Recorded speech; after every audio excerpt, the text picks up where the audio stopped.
ভাবুন তো, রাতের অন্ধকারে আপনি বাথরুমে গেছেন আর বাইরে শুনতে পাচ্ছেন অনেকগুলো ঘোড়ার খুরের শব্দ, অথচ আশেপাশে কোথাও কোনো ঘোড়া নেই। অথবা হঠাৎ দেখলেন আপনার সামনে কেউ ঢিল ছুঁড়ে মারছে, কিন্তু কাউকে দেখতে পাচ্ছেন না। আমার আম্মুর সাথে ময়মনসিংহের এক গ্রামে ঘটে যাওয়া এই অলৌকিক ঘটনাগুলো শুনলে আপনার গা ছমছম করবে। আজকে যে ঘটনাটি শেয়ার করছি সেটি ঘটেছিল আরও অনেক বছর আগে ময়মনসিংহের ভালুকা উপজেলার মিদিলা গ্রামে। সেখানে আমার নানা বাড়ি, আর ঘটনাগুলো আমার আম্মুর সঙ্গে ঘটেছিল। আম্মুর মুখ থেকেই শোনা, আমি সেভাবেই লিখছি। ঘটনা 1। আমার আম্মুর বয়স তখন 10-12 বছর হবে।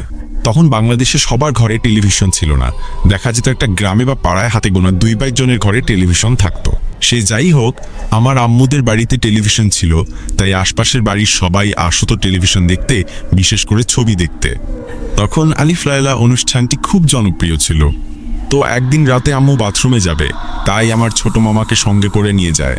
আগের সময়ের বাথরুমগুলো বাড়ি থেকে কিছুটা দূরে হওয়ায় এবং রাত হওয়ায় আম্মু মামাকে সঙ্গে নেয় বাইরে পাহারা দেওয়ার জন্য। আম্মু একটি হারিকেন জ্বালিয়ে ভেতরে যায়। ওই সময় আবার আলিফ লায়লা অনুষ্ঠান শুরু হবে, তাই পাড়ার সব ছেলেপেলে দল বেঁধে আসছিল আম্মুদের বাড়িতে। মামা তখন তাদের দেখিয়ে তাদের সঙ্গে গিয়ে বসে পড়ে টেলিভিশন দেখতে। ওইদিকে আম্মু একা বাথরুমে ছিল, মামার মনেই ছিল না। আম্মু যখন বাথরুম শেষ করে বাইরে আসতে যাবে, তখনই শুনতে পায় অনেকগুলো ঘোড়ার পায়ের শব্দ। শব্দটা শুনে আম্মু অনেক অবাক হয় আর ভয়ও পায়। তখন আম্মু ভেতর থেকেই মামাকে ডাক দেয়, কিন্তু মামার কোনো সাড়া শব্দ ছিল না। আম্মু তখন অনেক ভয় পেয়ে যায়। ঠিক তখনই অনেকগুলো ঢিল আম্মুর সামনে পড়তে থাকে, কিন্তু কোনো ঢিলই আম্মুর শরীরে লাগে না, আশপাশে পড়ে। আম্মু ভয়ে চিৎকার দিয়ে দৌড়ে বাড়িতে যায় আর অজ্ঞান হয়ে যায়। সেদিন সারা রাত আম্মুর জ্বর থাকে।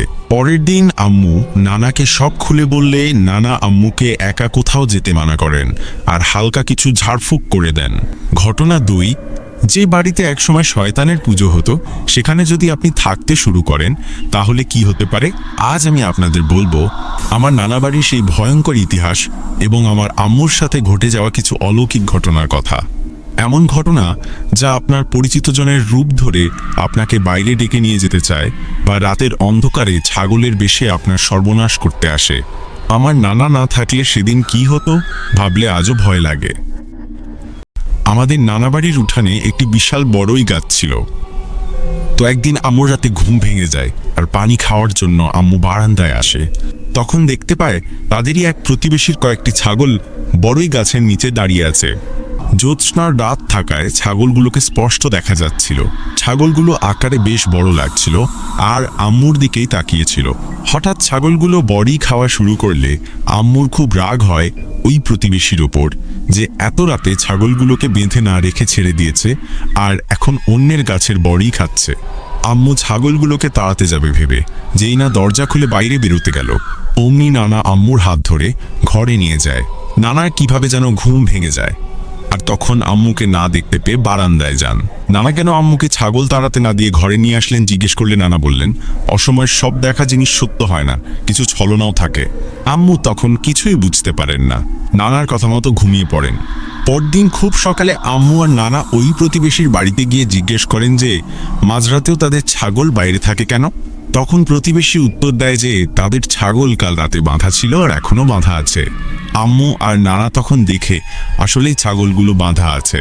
তাহলে কাল রাতে ওই ছাগলগুলো কি ছিল? অন্য কারো ছাগলও ছিল না, কারণ কাল রাতে দেখা ছাগলগুলো ছিল রাম ছাগল, আর রাম ছাগল এই একজন প্রতিবেশীর বাড়িতেই ছিল। আম্মু তখন অনেক ভয় পায় যে যদি কাল নানা এসে আম্মুকে ঘরে না নিত তাহলে কি হতো। ঘটনা 3।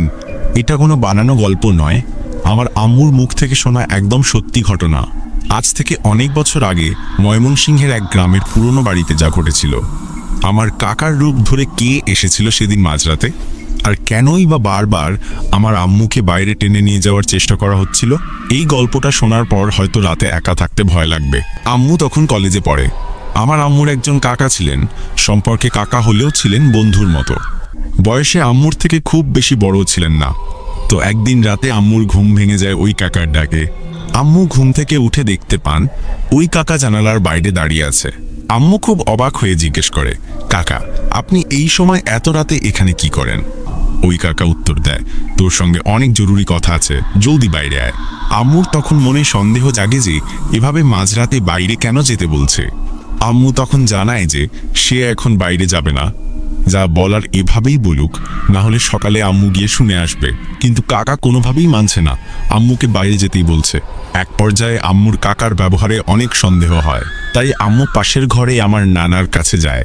নানাকে ডেকে তুলে সব বলে যে কাকা এসেছে, এত রাতে আমাকে বাইরে যাওয়ার জন্য ডাকছে। নানার আর বুঝতে বাকি ছিল না যে কাকার রূপ ধরে কি এসেছিল। নানা তখনই একটি লাঠি আর সিগারেট জ্বালিয়ে আম্মুকে নিয়ে যায় ওই কাকার বাড়িতে। গিয়ে দেখে ওই কাকা তখন বেঘরে ঘুমাচ্ছে। নানা কাকাকে ডাক দিয়ে তুলে জিজ্ঞেস করেন, তুই এত রাতে আমার মেয়েকে কি কারণে ডাকতে গিয়েছিলি, আর বাইরে কেন যেতে বলেছিলি? কাকা তো অবাক, বলল, আমি এত রাতে কেন যাব, আমি তো ঘরেই ঘুমাচ্ছিলাম।